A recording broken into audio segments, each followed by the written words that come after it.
ونتوكل عليه ونعوذ بالله من شرور أنفسنا ومن سيئات أعمالنا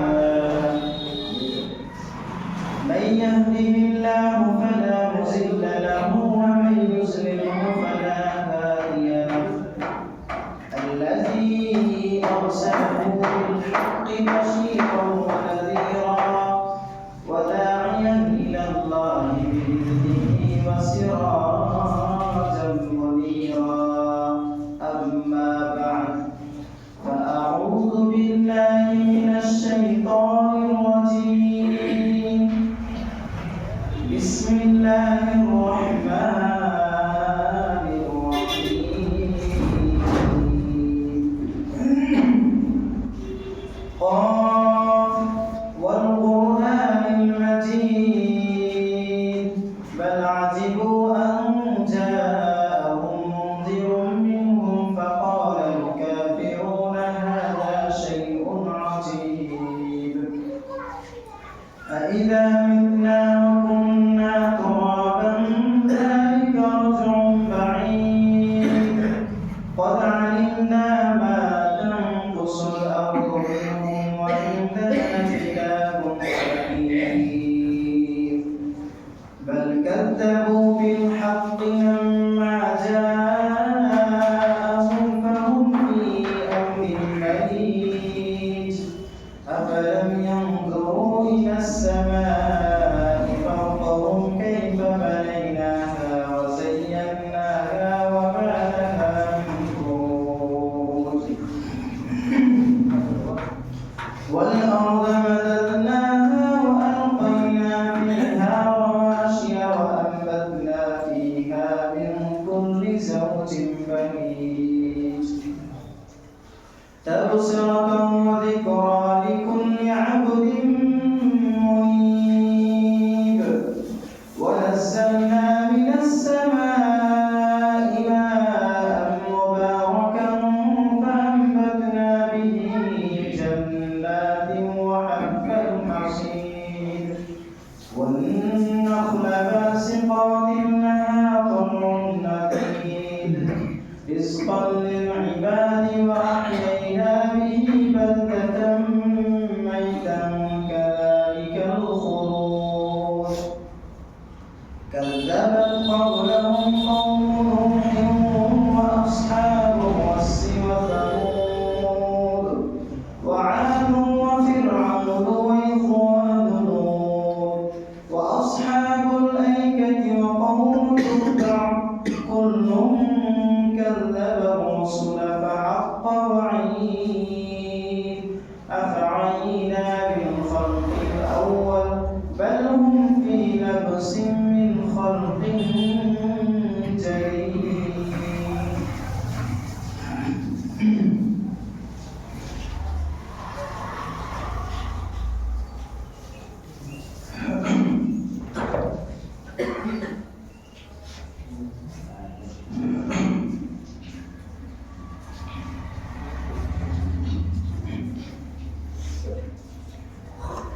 نحمده ونصلي على رسوله الكريم أما بعد فأعوذ بالله من الشيطان الرجيم بسم الله الرحمن الرحيم يكفر بالإيمان فقد حبط عمله وقال الله تعالى في موضع آخر وتعاونوا على البر والتقوى وقال الآخر وعلى الذين يطيقونه فدية طعام مسكين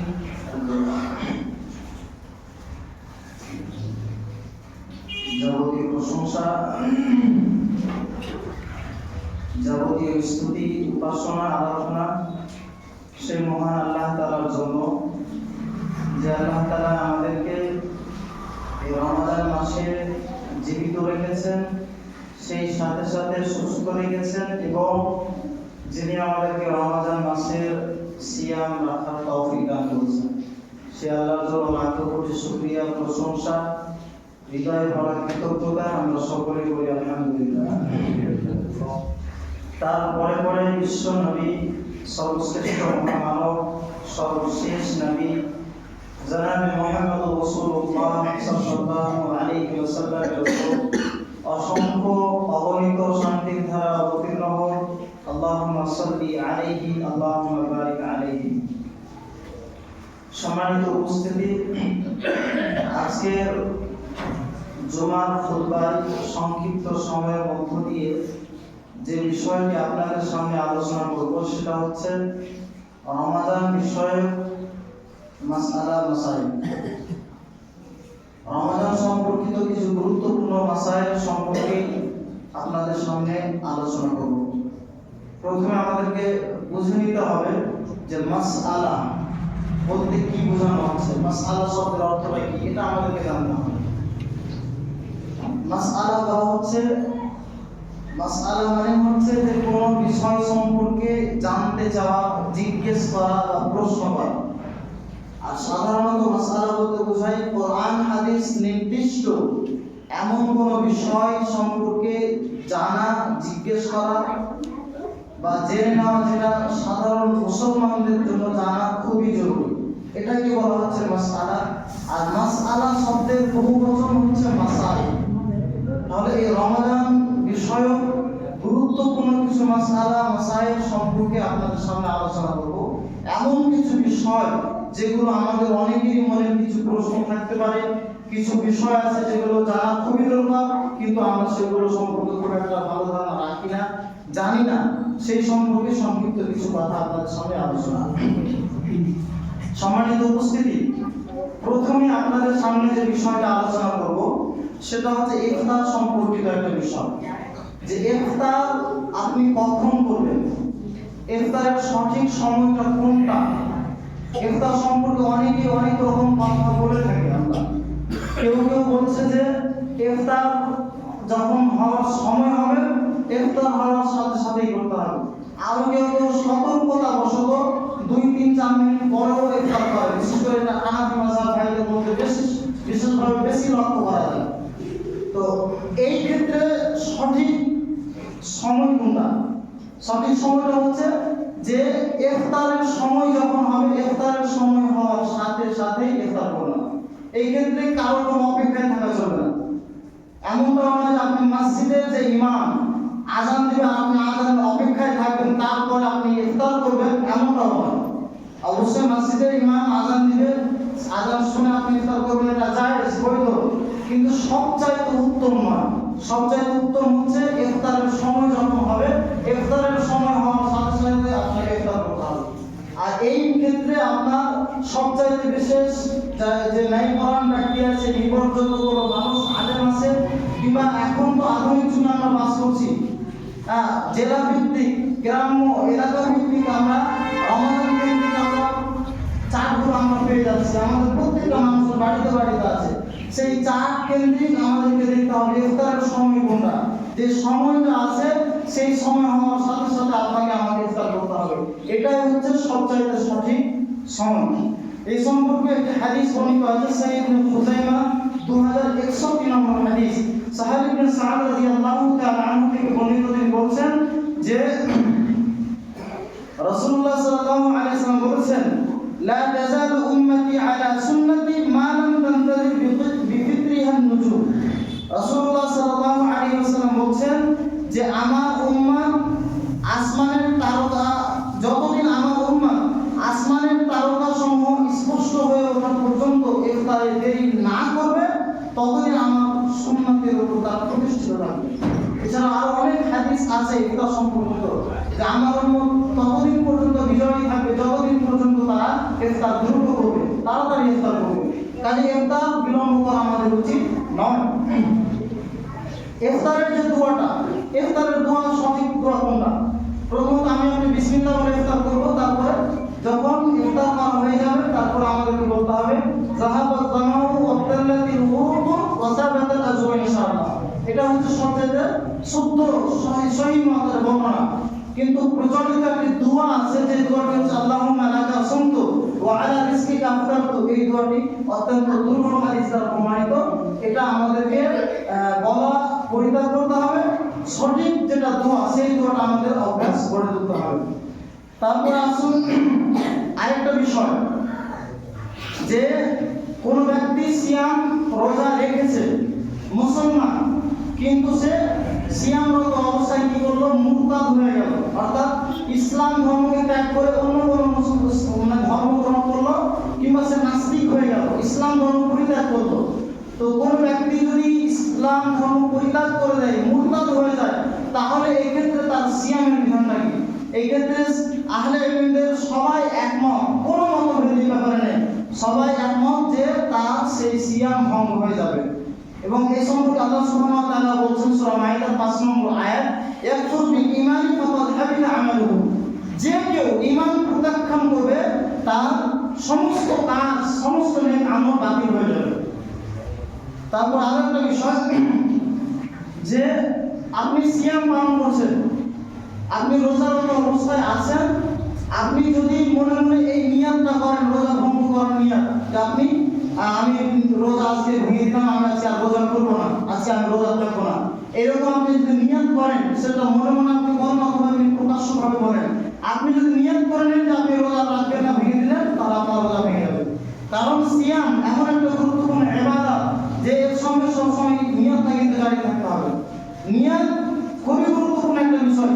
হাদিসে রাসূলুল্লাহ সাল্লাল্লাহু আলাইহি ওয়াসাল্লাম বলেছেন, ইন্নামাল আ'মালু বিন্নিয়াত ওয়া ইন্নামা লিকুল্লি ইমরিইন মা নাওয়া। মানুষের প্রত্যেকটা কাজ নিয়তের উপর নির্ভরশীল, এবং প্রত্যেক মানুষ সেটাই পাবে যা সে নিয়ত করবে। তারপর আরেকটা বিষয়, 4 নম্বর যেটা বিষয়, সেটা হচ্ছে কোন বৃদ্ধ পুরুষ হোক অথবা নারী হোক, অনেক বয়স হয়ে গেছে, অসুস্থ, কিংবা এমন সে একজন রোগী, যে রোগী থেকে মানে উত্তরণের কোনো উপায় অবশিষ্ট আর নেই, কিংবা এমন অসুখে সে রোগে আক্রান্ত, সেই রোগ যে তার ভালো হবে এটা আশঙ্কা করা যায় না, একেবারে রোজা রাখতে অপারগ, অক্ষম বৃদ্ধা হোক কিংবা কোনো অসুস্থ ব্যক্তি হোক, যেমন কারো হয়তো প্যারালাইসিস হয়ে যায়। বিশেষভাবে বেশিরভাগ ক্ষেত্রে অনেকে আছে এরকম, যে প্যারালাইসিস হতে গেলে সহজে আর তার ভালো হয় না।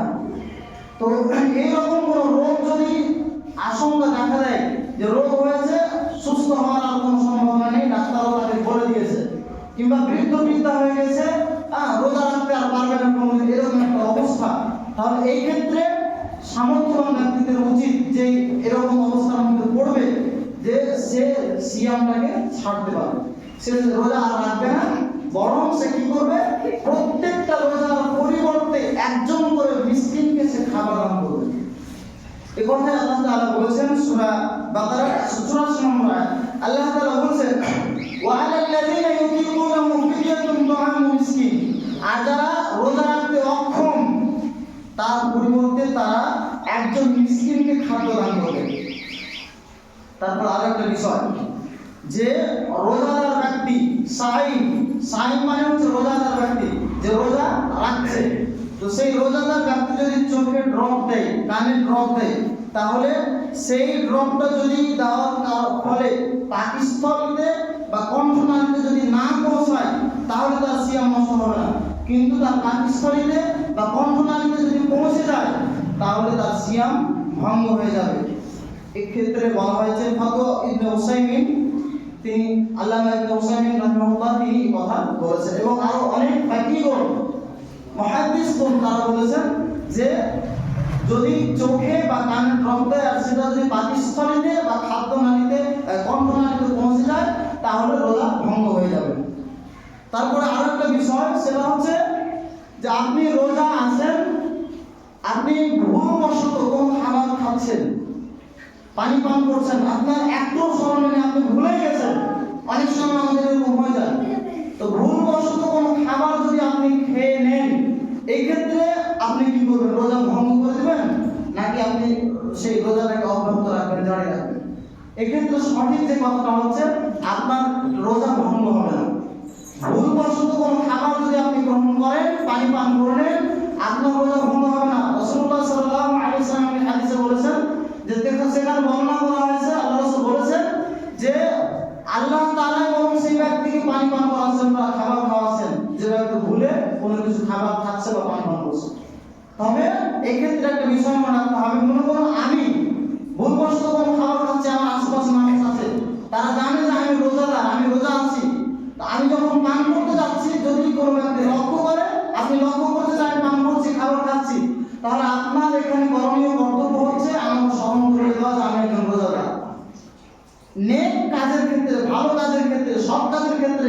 একে অপরকে আমাদেরকে সহযোগিতা করতে হবে, এটাও কিন্তু সহযোগিতা শামিল। এই ক্ষেত্রে মহান আল্লাহ সুবহানাহু ওয়া তাআলা বলছেন সেই সূরা মাইদার 2 নম্বর আয়াত, ওয়া তাআওয়ানু আলাল বিররি ওয়াত তাকওয়া। আল্লাহ তাআলা বলছেন যে নেক কাজ করার ক্ষেত্রে এবং তাকওয়ার ক্ষেত্রে তোমরা একে অন্যকে সহযোগিতা করো, একে অন্যকে সহযোগিতা করো। তাহলে এই বিষয়টা আমরা জানতে পারলাম। তারপর আরো একটা বিষয়, সেটা হচ্ছে যে কোনো রোজাদার ব্যক্তির শরীর খারাপ হয়েছে, তো অনিচ্ছাকৃতভাবে আপনা আপনি যদি তার বমি চলে আসে, তাহলে এক্ষেত্রে তার বিধানটা কি? তার সিয়াম ভঙ্গ হবে কি হবে না, এই বিষয়টা আমাদেরকে জানতে হবে। তো রোজাদার ব্যক্তির অনিচ্ছাকৃতভাবে যদি বমি চলে আসে, এক্ষেত্রে তার রোজা ভঙ্গ হবে না, সে সিয়াম জারি রাখবে, রোজা রাখবে, রোজা তার ভঙ্গ হবে না। যদি ইচ্ছাকৃতভাবে কোনো ব্যক্তি বমি করে কোনো ক্ষেত্রে ইচ্ছা করে, তাহলে তার রোজা ভঙ্গ হয়ে যাবে। এক্ষেত্রে রাসূলুল্লাহ সাল্লাল্লাহু আলাইহি ওয়াসাল্লামের একটি হাদিস, তিনি বলছেন সুনানে তিরমিজির 720 নম্বর হাদিস, সুনানে আবু দাউদের 2380 নম্বর হাদিসেও বর্ণিত হয়েছে, হাদিসটি পাওয়া যাবে। রাসূলুল্লাহ সাল্লাল্লাহু আলাইহি ওয়াসাল্লাম বলছেন, মান জারআহুল কায়ু ফালাইসা আলাইহি কাযাউন ওয়া মান ইস্তাকা আমদান ফালিয়াকদি। রোজা অবস্থায় যার বমি হবে তাকে রোজা কাজা করতে হবে না। রাসূল সাল্লাল্লাহু আলাইহি ওয়াসাল্লাম বলেন, তবে যদি কেউ ইচ্ছাকৃত বমি করে তাহলে তার রোজা কাজা করতে হবে, রোজা আদায় করতে হবে তাকে পরবর্তীতে, সেই দিনের রোজাটা ভঙ্গ হয়ে যাবে। এই হচ্ছে বমি সম্পর্কিত একটা বিষয় রোজা অবস্থায়। তারপরে আরো একটা বিষয়, যে আমরা সাধারণতভাবে চলাফেরা করছি, এমনিতেই আমাদের মুখে সবসময় থুতু আসে, কিংবা মুখের যে লালা, এই যে থুতু লালা যেটা স্বাভাবিক অবস্থায় আছে, এই স্বাভাবিক অবস্থাতে থাকলে আমাদের সিয়ামের কোনো ক্ষতি হবে না, রোজা ভঙ্গ হবে না।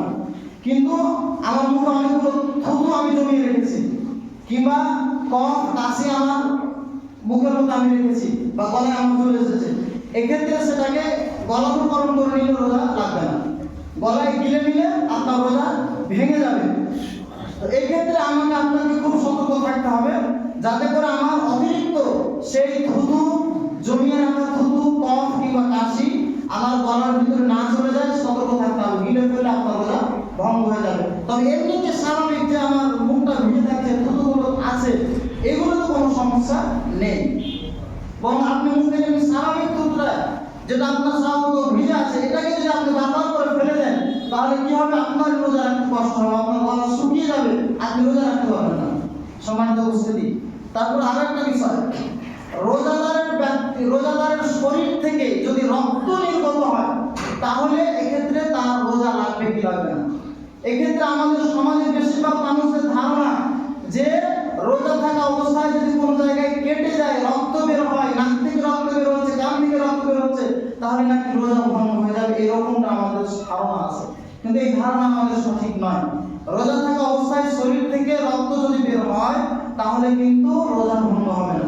তবে এক্ষেত্রে একটা বিষয় আমাদেরকে মনে রাখতেই হবে, মহিলাদের ক্ষেত্রে বিশেষভাবে বলা যায় যে তাদের যদি হায়েজের অবস্থায় তারা থাকে, রক্ত মাসিক যেটা ব্যাপারটা আছে, রক্ত বের হচ্ছে তাদের যৌনাঙ্গ থেকে, কিংবা নেফাসের রক্ত যদি থাকে, নেফাস বলতে বলা হয় যে একজন মহিলা সে সন্তান জন্ম দিচ্ছে, প্রসবের সময় তার যে রক্ত বের হয় এবং তারপরে আরো 40 দিন যাবত রক্ত তার যৌনাঙ্গ থেকে বের হয়, এই নেফাসের রক্ত যদি থাকে মহিলাদের, হাইজের রক্ত থাকে, তাহলে এই ক্ষেত্রে একজন মহিলার সিয়াম তার হবে না, তাকে সিয়াম ছেড়ে দিতে হবে। এই কথা আল্লাহ সুবহানাহু ওয়া তাআলা কোরআনুল কারীমে বলেছেন। তাহলে বাকি অন্যান্য ক্ষেত্রে যদি রক্ত তার শরীর থেকে বের হয়, তাহলে রোজা ভঙ্গ হবে না। আর একটা বিষয়, যে কোনো মানুষের বিশেষ প্রয়োজন হচ্ছে, অসুস্থ ব্যক্তি, তার রক্তের খুব প্রয়োজন, তাহলে মানব কল্যাণের জন্য যদি কোনো ব্যক্তি কাউকে রক্ত দান করে, তাহলে এক্ষেত্রে সিয়ামের কোনো ক্ষতি হবে না, রোজা থাকা অবস্থাতেও সে রক্ত দান করতে পারে। এটা বলা হয়েছে মাজমুআ ফাতওয়া ইবনে বাস, আল্লামা ইবনে বাস তিনি কথা বলেছেন। তারপর আরো একটা বিষয়, সেটা হচ্ছে যে কোনো রোজাদার রোজা থাকা অবস্থায় যদি ইনজেকশন করে, তাহলে এক্ষেত্রে সিয়ামের বিধানটা কি? এটা খুব গুরুত্বপূর্ণ একটা মশলা, আমাদেরকে জানতে হবে।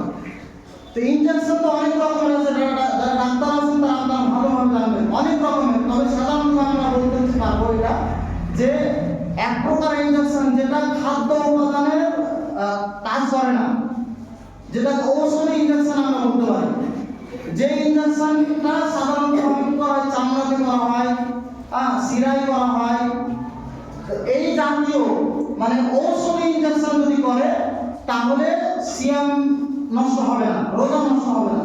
কিন্তু এমন সব ইনজেকশন, যে ইনজেকশন করতে গেলে খাদ্যের কাজ করবে, সেটা পাকিস্তানিতে পৌঁছে যাবে, এমন ধরনের ইনজেকশন যদি রোজা থাকা অবস্থায় কোনো ব্যক্তি করে তাহলে তার সিয়াম কবুল হবে না, তার সিয়াম ভেঙে যাবে। এক্ষেত্রে আমাদেরকে বিষয়টা ভালোভাবে বুঝতে হবে।